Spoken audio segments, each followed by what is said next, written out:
Hoje, nesse sábado, ao longo do dia, eu repercuti, até com exclusividade, a informação sobre o São Paulo estar negociando com o Estrasburgo a ida do jovem Ângelo, lateral direito da base, foi da seleção brasileira sub-17. Ele sempre é convocado ali. Ele fez grandes partidas desde o ano passado, foi crescendo, caindo nas graças. Esse ano também fez grande exibição com a camisa da seleção brasileira. Chamou atenção, mexeu bastante com o menino. Tá ali, a família detém 10% dos direitos dele, o São Paulo tem 90%. E as informações que eu tenho são de que a família tem grande interesse de que o negócio seja concretizado. Ainda não foi. O São Paulo está na iminência de poder conseguir de finalizar essa negociação, em que os termos seriam inicialmente, pelo que eu apurei, 5 milhões de euros mais 2 milhões de euros de gatilhos contratuais, em que me falaram que o São Paulo ainda está negociando a mais-valia a partir de um determinado valor, a possibilidade de recompra dos direitos do Ângelo, caso o São Paulo queira. Tem lá, parece que um FII a mais para poder fazer a compra, para fazer a recompra. E aí muita gente pergunta assim, mas por que que você vai ter a cláusula de fazer recompra? Porque vários clubes fizeram. Por exemplo, o Real Madrid fez isso com o Casemiro. O Casemiro era do Real Madrid, foi para o Porto ficou com ele, depois ele jogou muito no Porto, o Real Madrid tinha uma cláusula de recompra, foi lá e recomprou o jogador. Aí, Zanqueto, fica a pergunta que me fizeram. Se o São Paulo não tem dinheiro, como o São Paulo conseguiria contratar e comprar o jogador de volta? Aí é o pulo do gato. Aí é o São Paulo conseguir evoluir no assunto do Marinaccio ou de outro investidor, porque o São Paulo ainda pode fechar com outro investidor. Mesmo o Marinaccio estando na frente, ainda não posso dizer para vocês que são favas cantadas. Todo mundo fala assim, é certeza que vai ser o Marinaccio? A coisa que eu posso dar certeza para vocês é certeza que o São Paulo terá um parceiro na base. Agora, a certeza de qual será esse parceiro eu só vou conseguir dar para vocês daqui a um tempo, apesar das conversas com o grupo do Marinax, a parte burocrática com essa galera tá evoluindo bem, como eu sempre informo aqui para vocês. O São Paulo tem a expectativa aí de conseguir fechar até o meio do ano, vem estruturando assuntos burocráticos. E aí, voltando sobre o Ângelo, a família tem interesse na venda também. O São Paulo recebeu uma proposta formal, fez uma contraproposta, eles estão discutindo cláusulas, entre elas essa cláusula de recompra. O Ângelo não sairia do Brasil neste momento, ele só poderia sair do Brasil com 18 anos, ele ficaria no São Paulo nesse período, o São Paulo utilizaria ele e ele vingando, dando tudo certo, fazendo um monte de coisa, o São Paulo tem a prerrogativa de ir lá e falar, meu amigo, vou exercer a cláusula de recompra e vou botar ele aqui. E aí você faz uma conta e vê se vale a pena fazer essa mobilização de qualquer maneira, vendendo agora. O São Paulo precisa de dinheiro.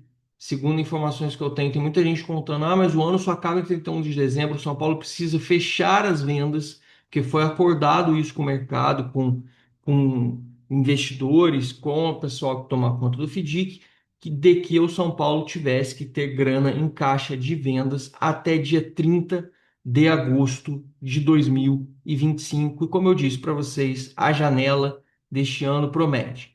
Promete para vender, promete para emprestar, promete para rescindir, promete para contratar.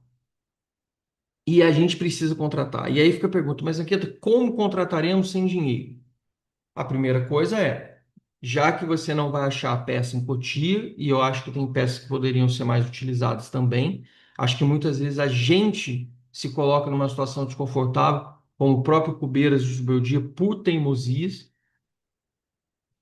e a gente poderia estar sofrendo um pouco menos. Independente disso, sabemos que, como o próprio Mirassol mostrou, tem condição de você montar um time bem treinado e competitivo se você fizer um bom trabalho de background, de retaguarda, para você poder desenvolver melhor os seus jogadores e o seu time, para você poder ter um desempenho melhor, para poder corresponder dentro de campo. E aí, o São Paulo, como vocês sabem, a gente vem falando sempre, está na busca de um centroavante e de mais um meio-campista para poder seguir em frente. Aí me perguntaram assim, mas Anqueta, a gente vai ter que vender mais jogadores, mesmo que a gente venda o Ângelo, nós vamos ter que vender mais jogadores, correto? Correto. Quais jogadores, na tua percepção, seriam os favoritos para sair do São Paulo? Me perguntaram muito isso nesses últimos 2 dias. Minha resposta para vocês: Pablo Maia e Matheus Alves. São os dois jogadores que eu acho que têm maior propensão a serem vendidos. Você vai perguntar assim para mim, mas Anqueta, os dois juntos? Eu não acho que seriam os dois juntos. Por que então a gente está vendendo o Ângelo, já que ele é muito novo, não sei o quê? Exatamente porque a gente tem essa proposta financeira para entrar dinheiro já, mesmo com a janela estando fechada. Existe a possibilidade de alívio do fluxo de caixa e manutenção de mais gente no setor ofensivo. No setor ofensivo, não, no setor de, não deixa de ser ofensivo, de jovens no plantel profissional. Então a gente chega nesse estágio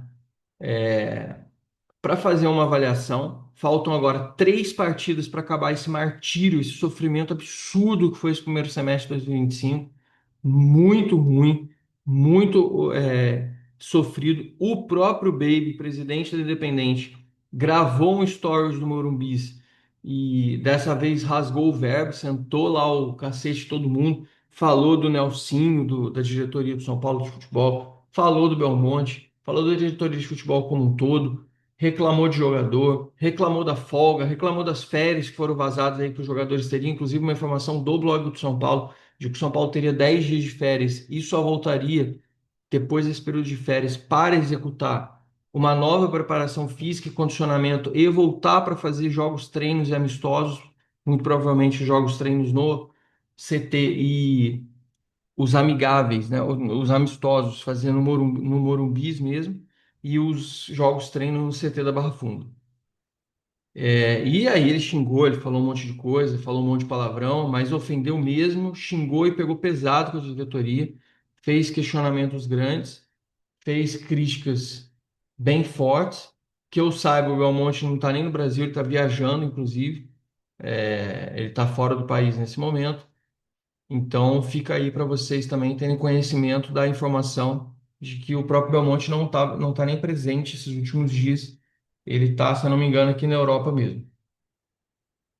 E, enfim, o Baby também reclamou, acho que todo mundo reclamou, ninguém tem condição de fazer nenhum tipo de elogio. Acho que a cascata, o engodo de não temos plantel, nosso time é fraco, nosso time blá blá blá, nosso time isso, como eu falei, cai muito mais ainda por terra quando se enfrenta um time como o Mirassol, em que deve ter uma folha muito menor, recursos técnicos limitados, em que você tem toda uma estrutura muito mais enxuta e você depois se coloca em confronto contra eles e você não consegue prevalecer. Alguma coisa está muito errada.